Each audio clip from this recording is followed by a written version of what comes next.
Hello, everybody, and welcome to Conversion Chronicles. This is our 5th episode, How to Build a Strategy for a Successful Business.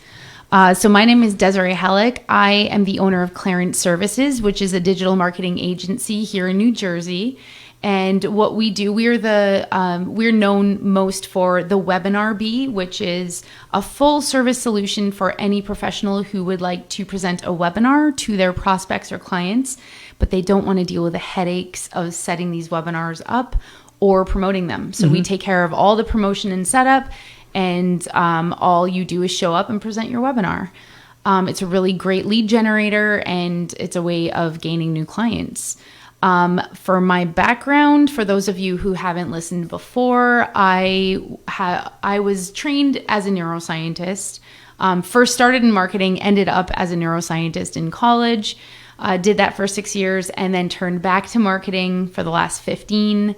Kind of made my way up the corporate ladder, and then decided I could probably do this better than most of my leaders. So I went out on my own, and that was 5 years ago when I started Clarence Services. And I was born and raised in Vancouver. I have 2 children. We live in Lebanon. And now let's introduce you to Prem. Hey, thanks, Desiree. Good morning, everybody. As Desiree said, this is Prem Kumar. I am the owner of Efficace Consulting, a boutique consulting or strategic consulting enterprise in Flemington, New Jersey. And my career, I go back. I've been in life sciences for the last almost 30 years, doing strategic work in building brands, launching brands, as well as creating executional excellence within those brands. So I've been strategizing all my life. As many of you know my story, I came here March 10th, 1989 with $250 in my pocket, and ever since I've been strategizing how to stretch a dollar. Love it. Through those strategic interpretations and some of the results, I've had a very successful career in both in marketing as well as sales, as well as in leadership and as an executive. And as Desiree said, the two of us, engineered this concept of Conversion Chronicle with the idea of conversion or converging both all the stakeholders within a business to optimize the value and the revenue stream for any small business. With that said, let's go back and review what we did in episode 4. And then we'll get into the topic here, which is strategic consulting. So episode 4, we talked about building a business from the ground up with Jim Gano, who's the owner of Crown Trophy. It was an amazing success story. And my favorite part about it was how adaptive he was during COVID and everything that we all had to endure and figure out, because it was challenging for everybody on earth, really. And I just love how he just adapted the services he was offering to maintain, his revenue streams. And it was just amazing. I loved his story, and he was such a breath of fresh air. Yeah. Even after the success that he had during COVID, he had some health challenges, and then he endured that. And some of the learnings he said was, we all entrepreneurs, as we go into, it doesn't need to be an entrepreneur, anything that we do, whether in the corporate America or as an individual basis, we all procrastinate and figure out what the best time is. And one of the things that he, endeared to us was the perfect time is now. Yes. Right? And one of the other things, takeaways from him being how authentic he was, from who he has been and whether good, bad, or ugly. He's always been authentic from his, not only at a personality level, but also at a business level, from a customer base perspective. And the authenticity is one of the reasons I think he has been successful in his business. And one of the things he said he was authentic about, and it was meaningful to him, but not necessarily to the business, but it was meaningful, was the M&Ms. He said he loved M&Ms, and that was his giveaway for the tchotchkes that he would brand. And I loved that because it's like, even though it's not that meaningful from a business standpoint, it's meaningful to him. And that's his authenticity coming through the brand. And bringing his personality up front. Yes. Right. And who he is. And not shy away from it. Exactly. And every time someone eats an M&M, they'll think of him. Even though the M&Ms go away, you throw them in the garbage. But they'll think of him, right? Exactly. And then the last thing I took away from and make sure the goals are very clear, they're measurable and attainable, and keep your team fully aligned and engaged as we go along. So as we go into the next episode, something to think about taking away from Jim Gano's conversation was, on a scale of 1 to 10, how good is your strategic plan? Individual, whether you're working for an entity or your own enterprise, how good? Be truthful about it on a scale of 1 to 10. And on a scale of 1 to 10, where do you think the level of execution is? Because I think that's where the rubber meets the road, because you can put all fancy charts, fancy numbers on a piece of paper, and that could be a strategic plan. So for example, you want to make $100 million. Yep. How are you going to do it? How are you going to do it? And that's when the challenges come in, and you have to implement, you have to reconfigure, because everything that you try to implement will not be a success. I can tell you that from 35 years in the business, that anything that you think about, there's always challenges, and how well you contribute to those challenges, how well you adapt to those challenges, and come back and rewind your strategy. That's how this is. So on a scale 1 to 10, please figure out where you stand in the execution of your strategic plan. So with all that said, let's move into the topic today, which is the strategic business plan, or fundamental components of it. So I'll kick it off with saying, I'll briefly go over, there's about 10 components, and we will touch upon, not in detail, but summarize each of those components. Here we go. Company overview. You need to have a company overview as to who you are and what you are. Industry and market overview. Within the concept that you're trying to position yourself, how does the industry and the market overview is? You need to do a market analysis. Once you do the market analysis as to where you're going to play, you need to look at the competitive analysis. Once you do that, do a SWOT analysis, which is the concept of the strength, weaknesses, opportunities, and threats. You got to be very authentic about it, and write down what you feel the best thing about the SWOT analysis, and that will take you into goals and objectives as to how what is the goal of your business, what are you trying to achieve. And then from that point, you need to create a strategic plan and a tactical implementation plan as to how well to implement the strategy. And then, of course, you got to review on a regular basis and have and evaluate the tactics that you've employed.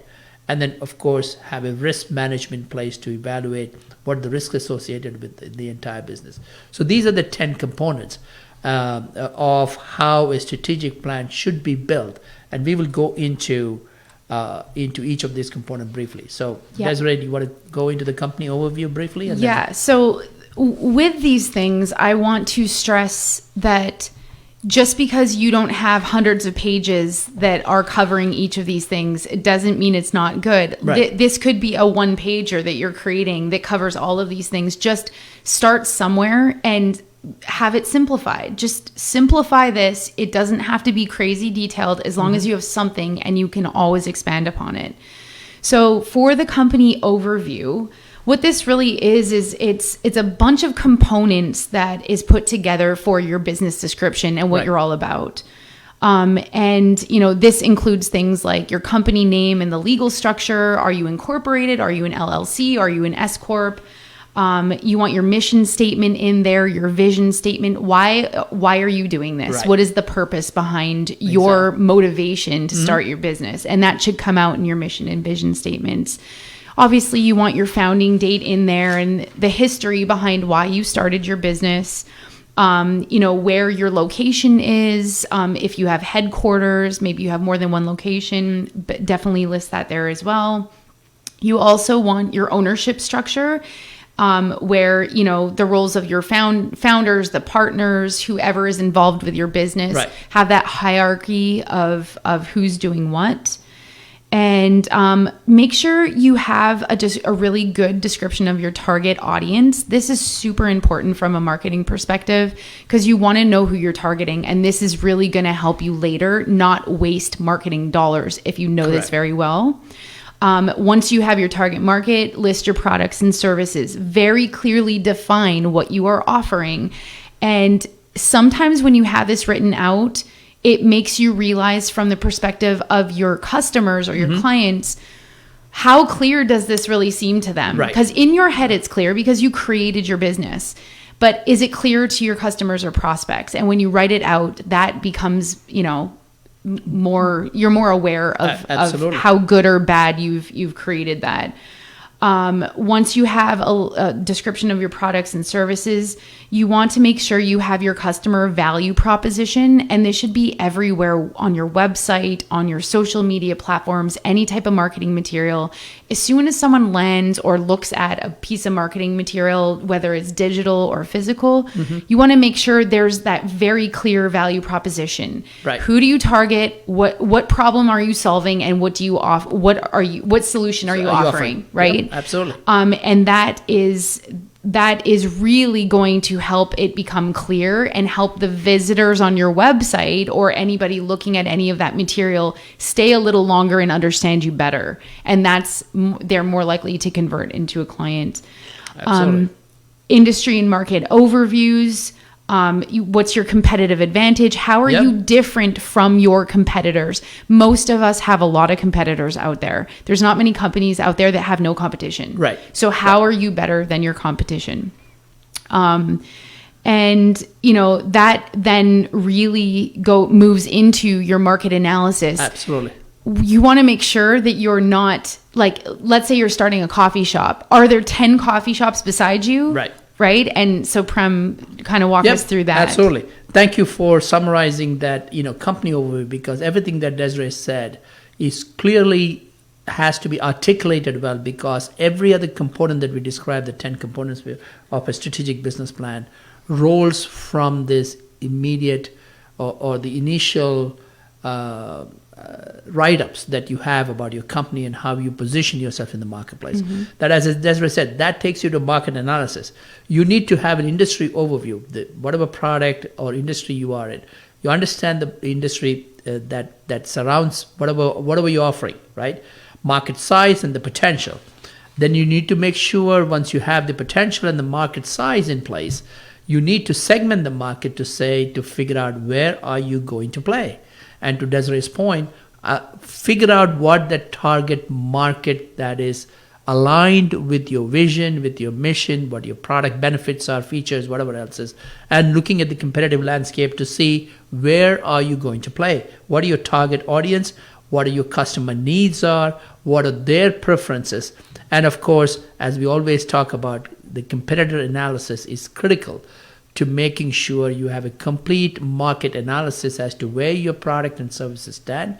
And that should take you to the market trends. Desiree, you want to walk through the market trends? Yeah. So one of the things with market trends is you never know what's coming. Exactly.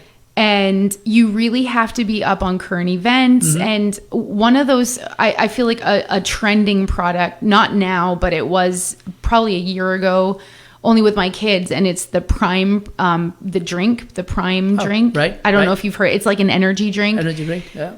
My son, who is 10, was paying $8. I'm like, I'm not buying that for you. But he was paying $8 for this product.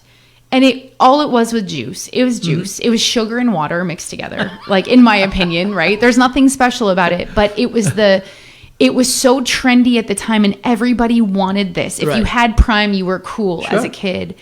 And that's what I mean by market trends. Like, how can you take advantage of these ebbs and flows of what's in and what's not? Right. And of course, some, service-based businesses are, a lot of them, it's evergreen and it kind of, they're always, depending on what you're offering. But a lot of us do depend on market trends. So also consider technological advancements, right? There's changes in consumer behavior. Think about what COVID did to us. I hate to bring up COVID all the time, but it's such a great example of nobody's going out. Nobody's going to restaurants. Right. Nobody's having in-person events. So everything had to be digital. That's an example of market trends. So if you were meeting in person or if you were throwing events, how do you do that? Right. How do you adapt to that? Right. And talking about trends, right? To Desiree's point about COVID, it's re-evaluated or redefined how business works. To that exact point, everybody started working remotely. But now, as the market's changing back and post-COVID environment, everybody's trying to figure out what is the optimal scenario. Is it a hybrid? 2 days in the office, 3 days from home. Or no days. Or no days. Yeah. Whatever the days, right? Yeah. Whatever that. Each business community is trying to evaluate that. You need to make sure that you are aware of those market trends as to whether you are recruiting people, because there's a huge awareness of people, for example, IT business, right? They think that everything they can do from remotely. They don't need to come to work. Then if you're not offering that option, you're not going to get the best people. So all those evaluation of the market trends pretty critical. Sorry. No, that's great. Barriers to entry is another thing. So examine any type of factors that might make it difficult for you to enter into the market. Right. Obviously, competition is one of these things. So make sure that you know who your competitors are. How are you going to enter the market?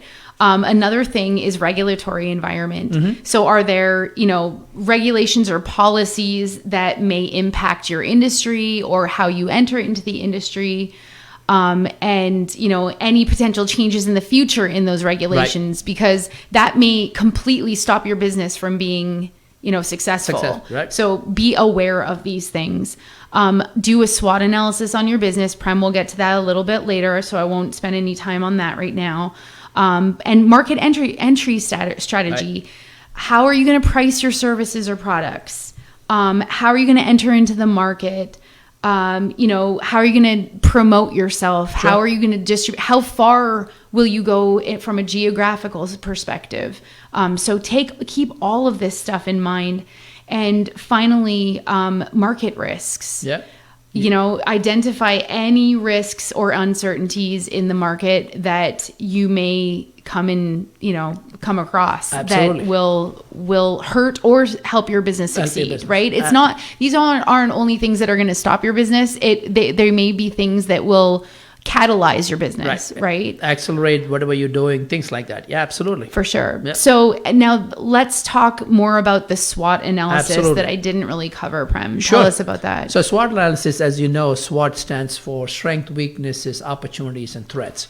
It is very critical that you be very honest and diligent about it as to what are your strengths, because going back to the mission and the vision that you articulated before as you built your company profile, this is where the rubber starts meeting the road, because what you articulate in the SWOT analysis will decide what your strategies would be, how you're going to position yourself. So be very articulate and be very authentic about your strengths, what your unique skill set are, because that'll help you differentiating yourself in the marketplace. What are your weakness?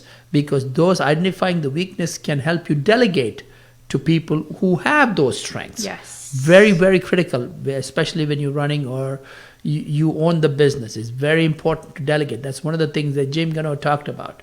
And also, don't think you can do everything by yourself. Correct. And that's where the strengths and weaknesses come. Do things you enjoy and that you are good at, and then, like you said, delegate the rest, because you're going to need the help. Absolutely.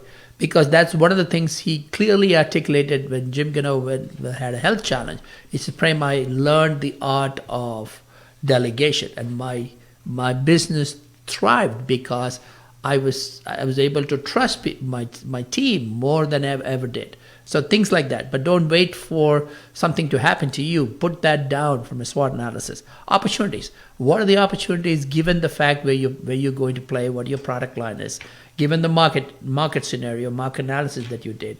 What are your strengths? What are your opportunities that you can position yourself? And of course, as Desiree pointed out, look at the threats as to what could downturn or impact your business in a negative way, as well as some of the things that can, that could be articulate yourself into, building your business on a fast track. All those could be very well, articulated, because that is a critical part or platform that will, help you build the other components of a strategic plan. So from that perspective, what that trends into, once you create a strategic plan or SWOT analysis, you will design your goals and objectives. Yes. So you want to touch upon that? Yeah, absolutely. And so it's really important as a small business or any type of business to create goals and objectives. I know I tried to go without them my first years in business, and it was you feel lost. You don't know what direction you're going in. So goals help you stay on the pathway to success. And when you don't have them, you may veer off and you don't really know whether you succeeded or not, because you didn't know what you were trying to accomplish.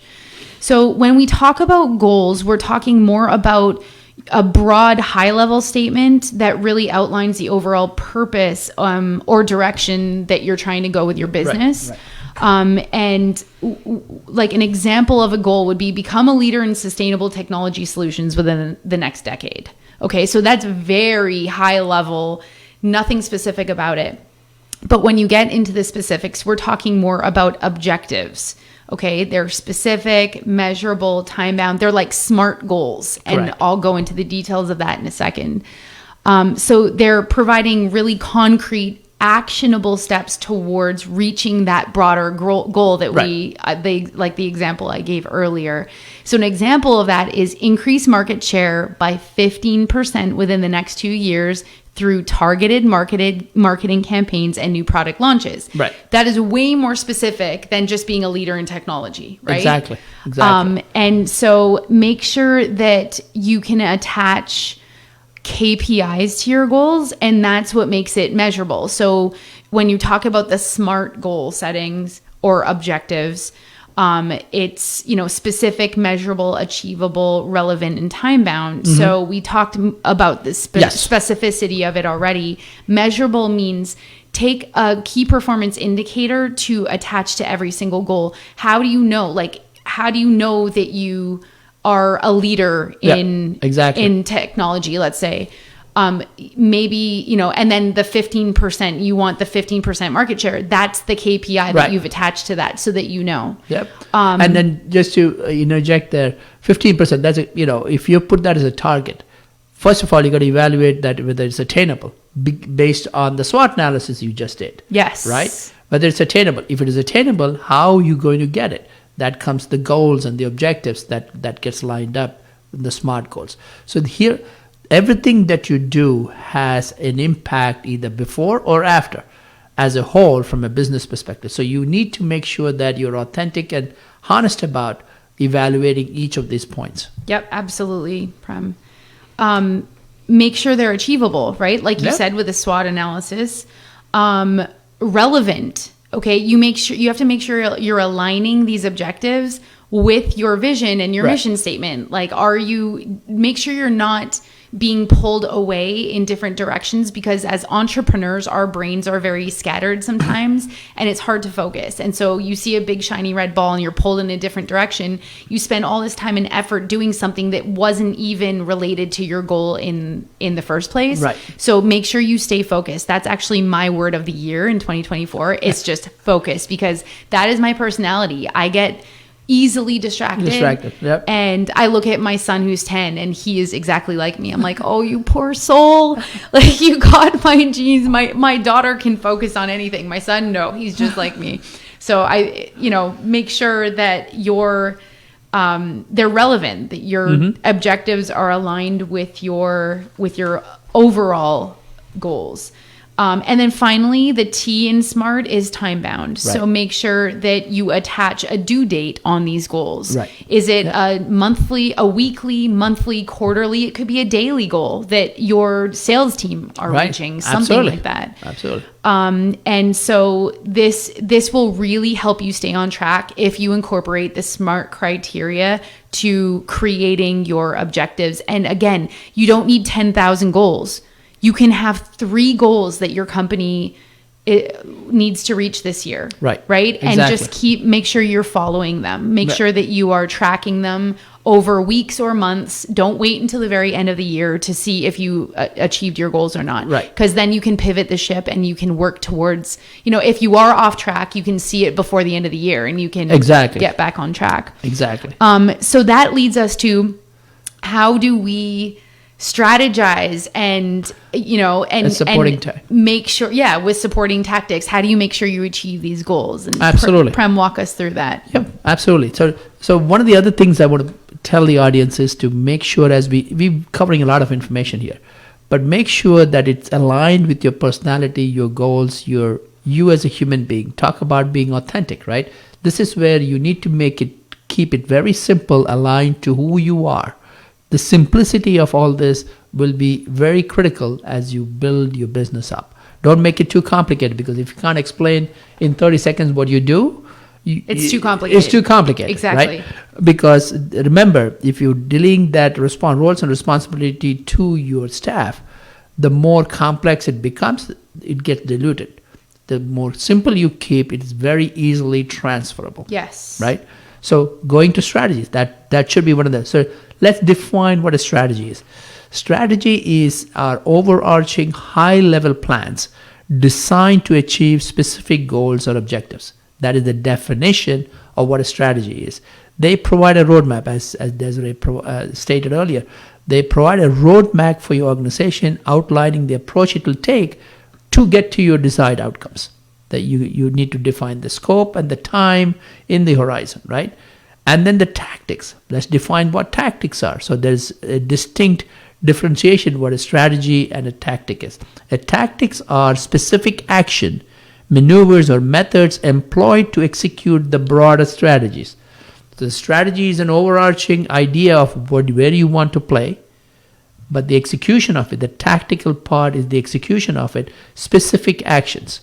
So, for example, if you want to lose 10 pounds, that is your strategy. Yeah, I'm going to get up early in the morning, every day, 5 days a week, to lose that weight. That's your strategic input into your goal. Yep. But the actionable part is you have to make sure if an alarm and how you wake up, 5 o'clock in the morning, and it has to be consistent. Yep. That is the actionable part for your strategic outlook of losing 10 pounds. Yes. Right? If you don't measure that, and if you, at the end of the week, you say, oh, I only managed 3 days. Why are you doing 3 days instead of the initial goal of 5? Yep. Then you regroup yourself, refigure out how best to get to the 5-day goal, and you take one step at a time, and you reach your goal, and that your strategic plan comes into play. Yes. So that's how this whole thing kind of comes together. So let's, once we have created the strategic plan and the tactics, let's dive a little deeper into how do you implement them.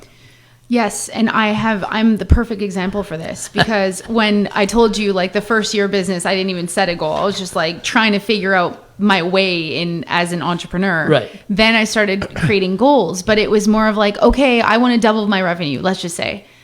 But then there was no strategy behind it, or if there was a little bit of strategy, there was no implementation plan behind it. Right. And that's what I have really learned over the last 5 years is to, let's say I want 1 new client a month, and in order to do that, I need 10 booked calls a month, like Sure. strategy calls or Right. prospect calls. That's all well and good, and that's great because you want more clients, you want more revenue. In order to get the revenue, you need 1 new client a month, and in order to get that 1 new client a month, you need 10 booked calls. But how do you get those booked calls? And that's where I was stopping in the first couple years of me. I just stopped there, and I'm like, I'll figure it out, I guess, day by day and with my team. But I didn't. And I even though sometimes I was reaching my goals, it was more accidental than using a strategy to get there, right? Right. Now I've learned, okay, I am going to reach these goals, but I'm going to get the 10 booked calls by using cold email outreach, by sending 1,000 emails a day, okay? There you go. And by doing webinars once a month. There is my implementation plan. Then you go down further and you think, how am I going to do the cold email outreach? Do I need help for this? How much is it going to cost me? Right. Do I need external help? Do I need internal help? Should I hire people? I did do that. I hired somebody for 5 months internally, thinking that we all knew what we were doing. Right. Turned out we didn't. So then for 5 months, I wasted, a lot of money on that. But I learned I need to go to the experts. So I then I outsourced, but they became my partner. So now we actually do it together. I've learned a ton. Sure. And actually one of my webinars coming up is about the cold email outreach.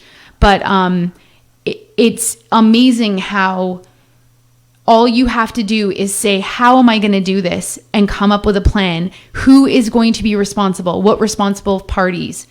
What's your timeline for getting these goals accomplished, right? How long is it going to take you to book 10 calls a day, for example? Right. Or lose 10 pounds, right? Is it going to be 1 month? Is it going to be 6 months? Right. So figure that out. Absolutely. But one of the things I want to point out to the audience is that, as Desiree pointed out, she learned a ton. So I know she kind of stated that, she kind of wasted the 5 months, but I have a different perspective to that. The perspective is that everything that you do, there is never a strategic plan or any plan that is perfect all the time. You are going to make mistakes. Yes. You're going to need to adapt, fail in your attempts. But the learnings that you have from there is the key, because you got to regroup and you don't do what you knew that it doesn't succeed. That's the learning. So you're not, quote unquote, wasting time, so to say. Yes, you've lost the 5 months, but you gained so much, because the next 5 months you'll accelerate your business, as I'm sure Desiree did for the next 5 months, or whatever she tried to accomplish the 5, because the learning she accomplished in 2 months. Yes. And then the acceleration puts into place. And then you got to keep in mind that how you build on that. So keep in mind, guys, and gals, that everything that you do, you need to figure out a learning curve to it and apply the next steps, and how you invigorate yourself into potentially reaching your goals faster and quicker. Yep, absolutely. And remember about training and development. So once you have the plan, who is going to do it? How are they going to understand how to do it? How long is your training going to be? Make sure your training is templatized so that the next person that comes in, or even systematized, they can just go through the training, put this stuff on videos. You don't need to reinvent the wheel. Exactly. Yeah. And then make sure you are monitoring and evaluating whether or not this implementation plan is working, just like I did for 4 months. I put into place a plan, or 5 months, when I hired that person internally to do cold email or outreach. And I realized, and I gave myself 3 months, but I decided to go a little longer, and I realized this is not working. So I halted the plan, and I came up with another one. So that's an example of saying, this isn't working. Let's pivot the ship. Right. So I didn't change the cold email outreach thing because I knew it was going to be effective, but I then went to an expert to do it. And guess what? In the first 3 weeks, I got 14 booked calls. There you go. After 5 months of trying to do it by ourselves, right? Because that wasn't our expertise then. Right. So, and then make sure you're integrating all this stuff with your existing process. So if you already have stuff that's intact, you have to make sure this stuff is fitting in. Right. Do you need to hire more people? Do you need to outsource? Right? So you got to really plan your implementation well, so that you're not thinking, okay, I need output of 10, but I only have the resources of 5 kind of thing. Right. Exactly. So you have to be smart about it. Make sure you're reporting with your team, you're communicating with everybody. That's a whole nother topic that we can go hours. Absolutely. Absolutely. Communication and feedback. Getting feedback not only internally, but from your clients or your customers, from your partners. You need this feedback so that you can build upon it and you can optimize and get better. Right. And that kind of moves us into reviewing and adjusting your implementation plan, which I kind of just covered a little. No, that's awesome that you touched upon it. To Desiree's point about, once you put your implementation plan, as I said, you're going to fail. If you put 10 goals in place to achieve your objective, your goals, right? You may achieve 5 of them, 5 you don't, or you be excellent in what you're doing, and you achieve 70% and 30% you don't. Whatever the ratio is, you got to go evaluate and figure out, to review what made what are the reasons why you didn't reach your goal. Yep. Readjust, reconfigure, and come back and adjust your algorithm or your strategic plan into implementation the right way, because that will help you grow the business. And then at the same time, as you go through that, when you're reviewing your progress, make sure you have a financial projections in place, your balance sheet is in place, your cash flow. If your business needs a cash flow, make sure that's all computed into your strategic plan so that it aligns with the sales forecast and the expenses that you're going to adhere to for the sales forecast and the expense projections, and of course aligning on the profit margins, right? And analysis of this review part of the financial part of it is another huge topic that we'll touch upon at a later podcast. Mm-hmm. But these are some of the things as you come to creating a strategic plan and then try to implement it, and once you review it, all these components need to be aligned to your overall goals. To the business plan and your financial plans about the losses, the expenses that are going to be incurred, how you're going to manage all that is part of a strategic build-up or your strategic plan for your business. So once you do that, then you need to make sure that you're monitoring and you're measuring each of your the component that we just talked about. Yes. And that is so super important because, again, like I said earlier, if you're not monitoring what you're doing, you have no clue if you're progressing in the right direction. So you want to make sure that you want to determine the frequency in which you're monitoring. I mean, obviously, daily might be a little much, or maybe that's very relevant. Maybe you need to be monitoring daily, probably, right? Yeah. Weekly is also a good thing. For me, I have bi-weekly meetings with my team, with my entire team. And every 2 bi-weekly meetings, we go over the metrics of everything we're doing. Most of your technology for sales or for marketing should have analytics reports attached to them, right? Such as your email platforms, right? If you're doing email marketing, what are your open rates? What are your click rates? How can you improve those things? Right. And so this is what you need to kind of be talking about. Go over Google Analytics, Google Search Console for your website traffic. Sure. Anything, social media, right? All the social media platforms have analytics attached to it. Be aware of where you stand and where you want to be. Right. Make sure that you are jotting down your key performance indicators that were attached to your objectives and goals that we talked about earlier. Right. It could be an Excel sheet, a Google sheet, wherever. It doesn't matter. It doesn't have to be fancy. Right. Just keep track of them so that maybe you create tabs on the bottom of an Excel sheet and you have every month and you're jotting down your key performance indicators.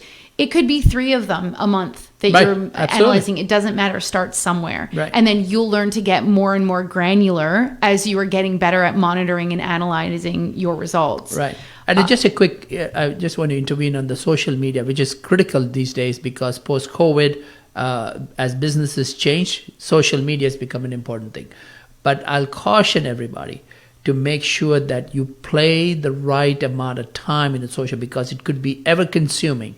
And, because everybody is on the social media, there's a lot of negativities have creeped into the social media. Yep. So you need to make sure from a business perspective, you stay true to what your goals and mission is and don't get carried away. And intentional.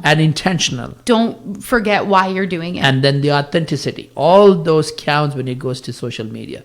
Because Absolutely. you don't want to get caught up into projecting who you are not, that you're vacationing every Sunday. Yeah. And there's 10,000 pictures of you. Happy life, but that's not, you're not projecting who you are, because at the end of the day, you're a human being like anybody else in this world. Yep. Right? You got ups and downs, you got challenges, you got emotional, wherever you are. Yeah, you're real. You have failures, you have successes. Yeah, exactly. And you play to those strengths, as you noted down, what's your strength, weaknesses, opportunities and threats are. Yeah. Right? Absolutely. Being authentic about it. See how, all these components gets connected when you're talking about a business plan. So. Yep, absolutely. Make sure you are also doing periodic reviews of your implementation plan. And so what I mean by that is like maybe quarterly say, is this implementation plan working? Again, do not wait till the end of the year and say, oh, damn it, we missed our goals. Why did we miss our goals? You should know that going through the year. Exactly. And so if you sit down with your team and get your team's input on this, your view is so different from the workers on your team. And so if you ask their opinions of why something is or is not working, it's probably going to be a different answer than you because you're not in the weeds doing it. They are.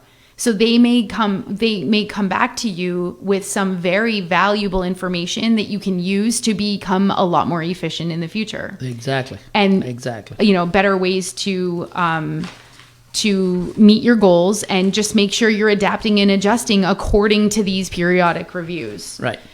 And so, Prem, tell us a little bit about risk management now. Yeah, that is the final component as we go through the strategic plan.